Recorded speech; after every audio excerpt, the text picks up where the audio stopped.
What is up, Waffle Gang? I do hope you are well. My name is Mark, and today we're checking out some r/am I the butthole, of course.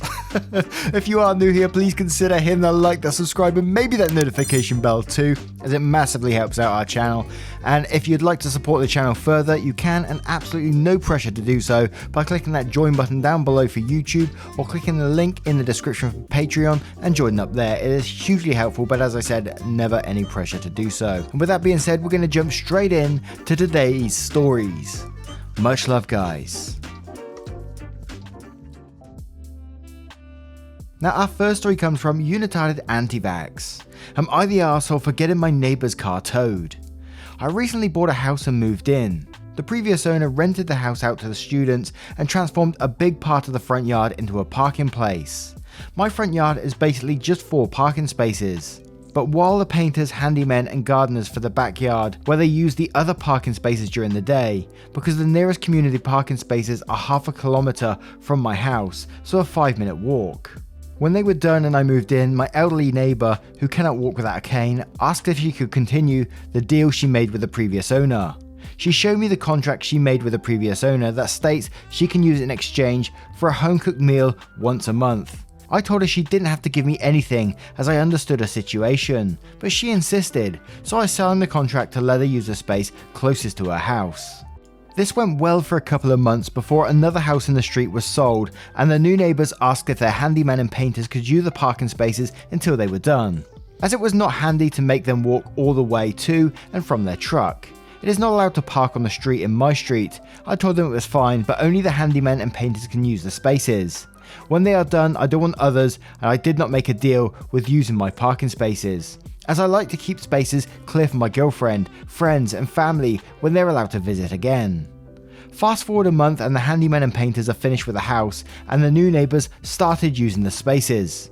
I told them this wasn't what we discussed and they had to leave. They told me that the spaces are community spaces and she and her husband could use them, as I didn't need 4 spaces for myself. I told her to move the cars or I have them towed. They moved the cars and didn't use the spaces anymore for a week.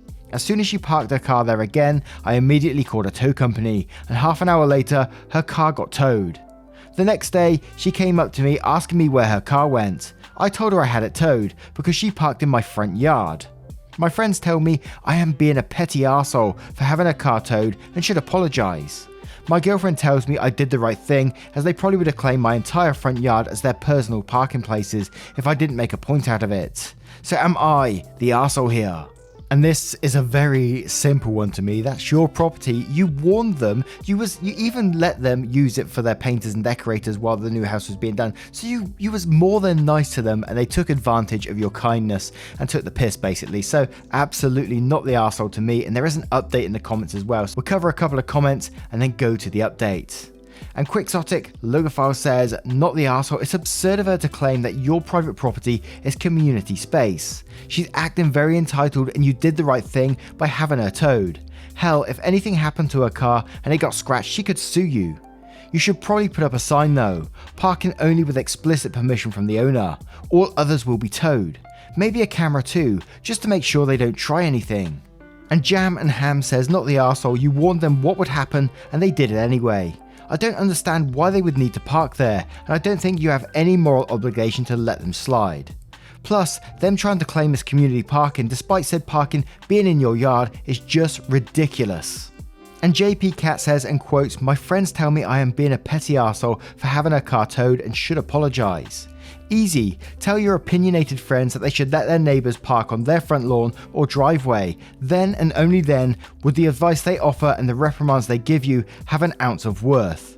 You are the owner of your property and have a right to decide who can park there. And then says community spaces, lol. The issue here are your neighbours who have no respect for your wishes and want to bend you to their desires. Continue to issue warnings and towings until the problem corrects itself. Not the arsehole. And Pink Gem says, not the arsehole, you gave them the warning about towing their cars. They seem to have understood, since they immediately moved their cars and stopped parking there for a week.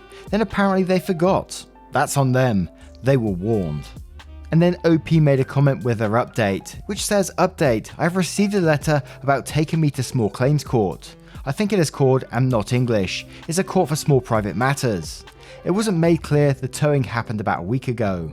For those who ask, the old lady is really grateful to use the parking space and gives me a meal every first day of the month.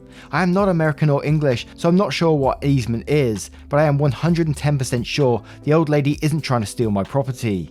She has her carers park in the community parking lot. I am looking into getting a sign made. Someone said something about sign regulators, so I'm looking up those for where I live. I have also bought flower pots to put in the unused spaces. And now I turn this one to you guys. What do you guys think of this story? Let me know your thoughts in the comments below. And our next story is from Am I the Arsehole Guilt Trip. Am I the arsehole? Family cut me off financially, want me home this weekend. I said they'll have to pay me. I'm a student, my parents set aside some money yonks ago when I went off to university. I could afford to just go about anywhere. This wasn't a tuition thing as we're in the UK, so I was always going through Student Finance England, SFE, for that. But some areas of the country are way more expensive than others due to the cost of living, as it gets higher around the best unis. I got into uni with a very high cost of living. My parents were giving me the money meant for me in installments, just like SFE does. I got a part-time job to top it up. Then I got pregnant. I figured I could keep the baby, provided I didn't suddenly lose any income. My parents then decided to stop giving me money they set aside for me, saying it was for my education only. I then went over my options again and realised I'd have to go full time to just make ends meet, which I did, but I had to make a lot of compromises to make it work. It's been like this for about a year. I gave birth late last August, making my daughter just over 7 months old. Myself, my parents and my sister have had our first jabs, and Nan is fully vaxxed. Dad's birthday is this Friday and Nan's is on Tuesday, so my parents want me and my sister to drive to Nan's house this weekend to celebrate both events. I've said I can't afford it. It's a 6-hour drive each way, so I'll miss at least 1, most likely 2 days of work. My parents asked me to rearrange what I could, pointing out that I should get money from SFE next month. It actually came a week ago, so I can afford to miss work for a couple of days. They said that as they haven't met the baby yet and we've not seen each other in a year, they want to see us now. I said if they want to see us they can pay me, as I can't afford to lose any wages now they've cut me off. They said that's incredibly unfair of me, and they can't believe I tried to guilt trip them over what they did with their money. I offered to FaceTime my sister, who could put me on with mum, dad and Nan if I had time, but they said me mentioning time constraints was further guilt tripping and I shouldn't expect them to pay for my presence, that I was being tactless and selfish, and that if I attend, they don't want to hear about money. I told them that they created this situation, and if they're seriously shocked that I can't afford to take a cross-country trip with 2 days notice, then they have no clue what the real world is like for someone who is a full-time student, a full-time worker and a single mother. So I now have an appearance fee. My sister's boyfriend also got his SFE loan early like I did, so she said that I already have the money from SFE, and that me wanting an appearance fee is greedy and entitled, bordering extortion, and I'm trying to make our parents feel guilty about money, and I have no right to. Am I the arsehole? And some additional info for people suggesting they visit me. I have a 1-bedroom in a not super touristy town. Nan's house is a 5-bed, 2.5 bath, less than 2 minutes walking from the beach down south. The idea behind suggesting Nan's house was that we could all head down on Friday or Saturday, stay over, then head back Sunday. Now, I'm not going to go too much into the whole money side of things, I'm not sure where I stand with that on the moment. You're certainly not entitled to their money, but they cut you off when you was at your most vulnerable, which is a really shitty thing to do in my opinion. I know they said it was for your education, but your daughter who suddenly got pregnant, trying to get her education, trying to get her life in order, I think I would at least help them, I think I would anyway. And I think it's an arsehole-ish thing to do to cut them off. But, they're saying that this is their money and you're not entitled to it. They're also not entitled to your time. You need to work to keep your ducks in order at the moment. So yeah, absolutely. To say they have to pay you to come down there, I don't think is a big ask, to be quite honest. And hey, I may be wrong, I've been wrong before, but I'm going to stand by that opinion. And did I get the ducks in order? Ducks in a row? I always get it wrong, whatever. And the last Basslope says, not the arsehole. If they want to see you without paying for your travel time, they can travel to you. What they're asking of you is not financially neutral. Making this trip will cause you to lose money you can't afford to lose. So you aren't lying by saying you literally can't afford to go unless they help you out. And Zaphod says, and quotes, "It's their money, I have no right to it," and then says, "By the same token, it's your time, and they have no right to it. You made a grown-up decision to have a child, accepted the consequences, and are toughing out the hard times as a result. They made a grown-up decision to cut you off financially despite never telling you that there were secret conditions to their offer of financial assistance for university. These are the consequences, time for them to learn to live with the consequences of their decision. Tell them you've done the math and considering your responsibilities, the numbers just don't work for you making the trip. No matter how much you want to go, you just don't have the financial room. You need to pull this off." And one more from definitely human being saying, "Not the arsehole. I'm seeing a lot of everyone sucks here, but I disagree with that. Everyone agrees your parents are emotionally manipulating you when you simply don't have the money to come. The issue that now comes is how you are equally the arsehole. I feel that more people are focusing on how they paid you up to that point and then stopped, and now you're required to be paid to visit. Well, I actually don't see an issue. You said you have financial constraints. You cannot reasonably afford a day off. Your story isn't blaming your parents for dropping the funding. In fact, it's more of a compromise. If you get paid the wages you would from work, you can visit them. If they are expecting a fully grown adult to drop everything they worked for and put themselves and their child in the worst position just to satisfy their wants, then they are crazy. Nothing is free in this world. Would it be nice you could go visit your family? Yes, but that involves giving something else up which you cannot. Your parents can spend their money however they like and you aren't stopping them. You gave multiple compromises, and if they refuse to acknowledge any of them as legitimate, then it's their problem, not yours." And now I turn this one to you guys. What do you guys think of this situation and what would you do in it? Let me know your thoughts in the comments below. And our next story comes from Taters. "You good taters." "What's taters?" "Potatoes." Am I the arsehole for ignoring my mum for 2 weeks now? I'm 19 female and an only child, and I grew up with very affectionate parents. They love to kiss me and I still sometimes sleep on their bed with them.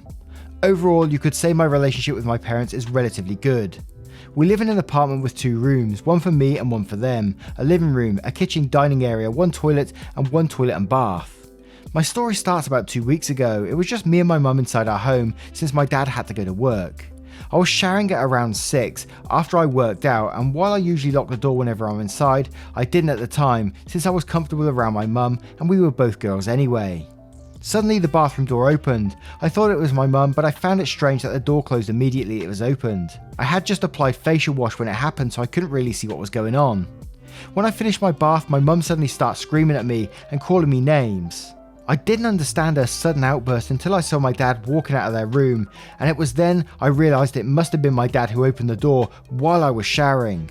Although my dad assured my mum and me that he didn't know I was in there and didn't see anything and it was purely accidental, my mum still berated me for not being careful and that it was my fault.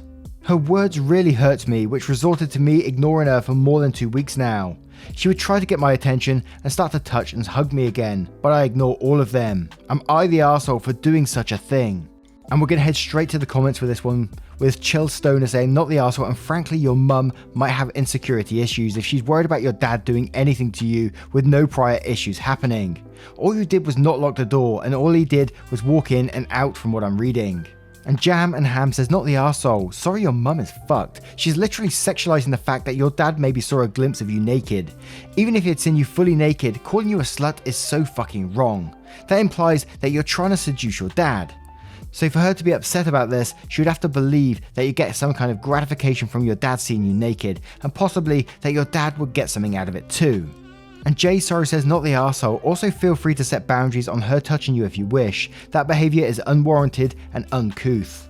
And Doc Zoo says, "Not the arsehole, and your relationship with your parents is anything but normal. Stop sleeping with them." To which came out replies to this saying, "100% that was my first reaction. This isn't normal. None of it is. Sleeping with your parents regularly as an adult isn't normal. Your mother freaking out and accusing you of trying to seduce your father isn't normal. Your father saying he didn't realise you was in the bathroom when you were showering and you can hear showers running from outside the room isn't normal, and we can't make the argument that he thought it as his wife when he clearly stated that he didn't see anything and went right out again. Not the arsehole OP, you didn't do anything wrong, but please get therapy as this familiar relationship doesn't seem to be the healthiest." And now I turn this one to you guys. What do you guys think of this situation, and what would you do in it? Do you think this is a healthy relationship or not? Let me know your thoughts in the comments below. And our next story comes from No Conclusion 1357. Am I the arsehole for suggesting a resigning employee finish out his 2 weeks? I, 32 female, was a team lead in a hospitality setting when I hired Adam, 26 male, as a receptionist. He didn't have any experience, but most of our hires didn't, and it was my job to train and supervise them. From the beginning, Adam was nice and seemed earnest, but it was clear that he wasn't a good fit. He had trouble with the computer work, regularly messed up reservations, and didn't seem to understand the sense of urgency during busy times when we received 50+ calls per hour. He also occasionally made some weird, passive-aggressive comments were a red flag for me. But the policy was that once they were hired, we could only let them go after 3 serious offences. So I worked with him. I stayed late. I worked 6 AM till 2 PM. He was 2 till 9 PM. To explain errors in the last shift and show him how to fix them. I offered training webinars and cheat sheets when he made a really embarrassing policy faux pas. I took him aside and explained the policy and why what he did wasn't appropriate.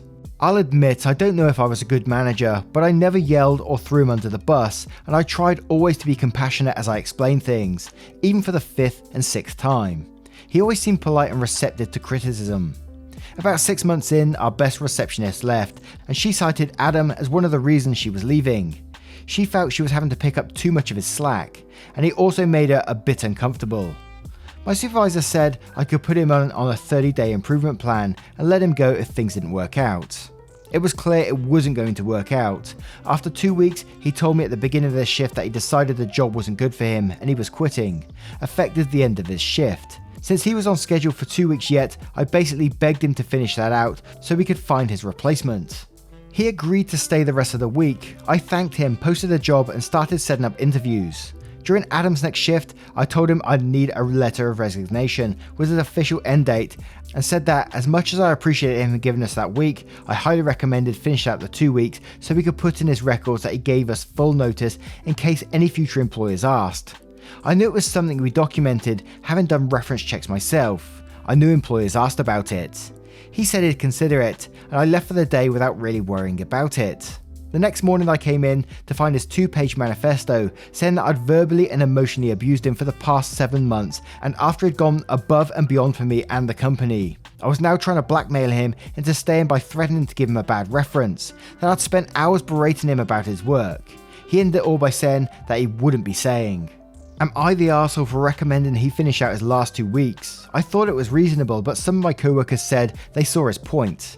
Edit, to clarify, I was not allowed to let him go myself. It was totally up to my supervisor, so I had to wait until she said I could. Also, when I say I didn't know what I was doing, I meant in managing people. I was fantastic at the actual reception work and decent at training, but I'd never managed people before. And we'll start off with God rest in reason saying, you're the arsehole, what does the full notice mean?